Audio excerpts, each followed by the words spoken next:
Hello बच्चों, let's read this question.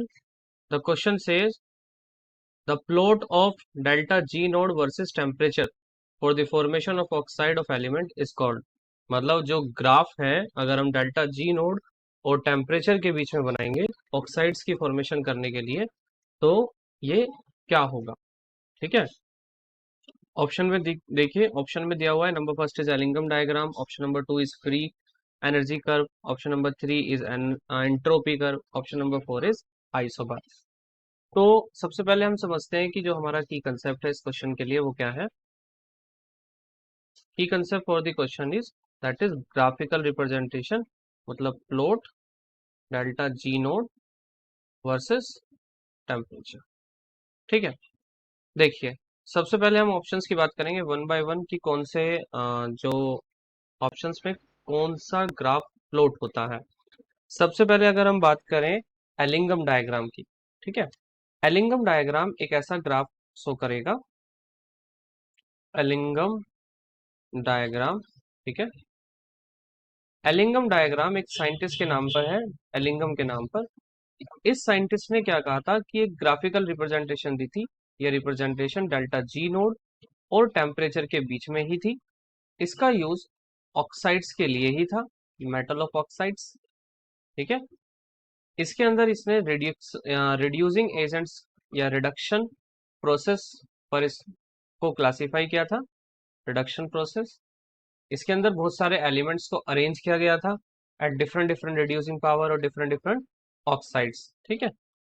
तो पहले वाले ऑप्शन में हमने देखा कि डेल्टा जी नोड और टेम्परेचर के बीच में ये ग्राफ था. नंबर टू की बात करते हैं. Number two is that is free curve energy, या sorry free energy curve. Free energy curve. Free energy curve क्या है? ये एक तरीके का वो ग्राफिकल रिप्रेजेंटेशन है जो कि इंटरनल एनर्जी के बेस पे होता है विद टेम्परेचर. ठीक है. It is that is free energy. Free energy. ठीक है. इसमें होगी इंटरनल एनर्जी. फ्री एनर्जी की जगह आप इसमें यूज करते हैं जो भी internal energy of the system होता है. और इसके साथ में वर्सेस ये होता है टेम्परेचर के साथ. और यहाँ पे एनर्जी का कंसेप्ट होता है कोई ऑक्साइड्स की फॉर्मेशन नहीं होती. Not oxides formation take place. Number three पे आते हैं. Three is entropy curve. ठीक है. एंट्रोपी कर्व क्या कहता है इसके बारे में समझिए. एंट्रोपी कर्व जो है ये एक रिप्रेजेंटेशन होता है, दैट इज प्लॉट होता है. ये किस किस के बीच में होता है? That is change of temperature, मतलब डेल्टा टी, और इसके साथ साथ वर्सेस एंट्रोपी. ठीक है. एंट्रोपी. एंट्रोपी में भी हम स्पेसिफिक एंट्रोपी की बात करते हैं यहाँ पर. Specific entropy. और यहाँ पे कोई ऑक्साइड्स की बात नहीं करती. यहाँ पे हम जो है डिग्री ऑफ रेंडमनेस की बात करते हैं according to the temperature. Degree of randomness temperature के अकॉर्डिंग. नेक्स्ट आते हैं, फोर्थ ऑप्शंस की तरफ चलते हैं. फोर्थ ऑप्शन में लिखा हुआ है जी आइसोबार्स. क्या होते हैं आइसोबार? ये कोई ग्राफिकल रिप्रेजेंटेशन नहीं होता. आइसोबार उनको कहते हैं कि मान लीजिए दो एलिमेंट्स हैं, जैसे कोई एलिमेंट ए है और एक एलिमेंट बी है.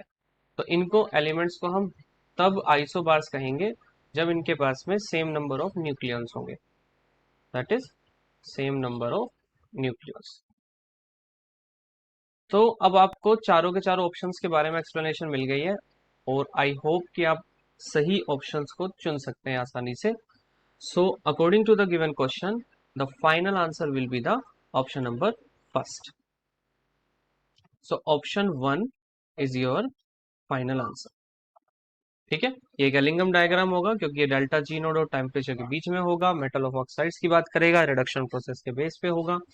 ये होगा आपका टेम्परेचर. ठीक है. मेटलर्जी के अंदर इसको यूज किया जाता है. Hope you understood it well. Best of luck.